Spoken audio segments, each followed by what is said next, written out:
testing of Hyundai HGN16 air circuit breaker. The basic settings will be set by the customer. For testing, we add a 220 volt AC power supply.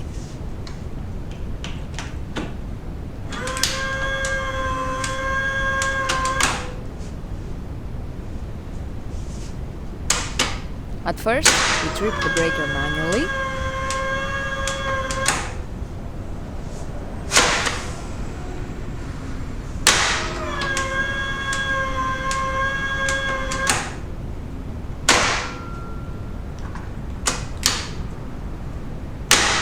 Then we trip the breaker with the help of the UVT.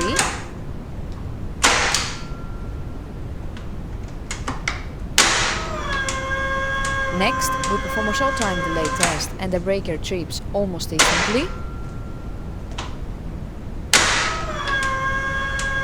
And lastly, we perform a long time delay test and the breaker trips.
It is now clear that the breaker is operating successfully and is ready to be delivered to the customer.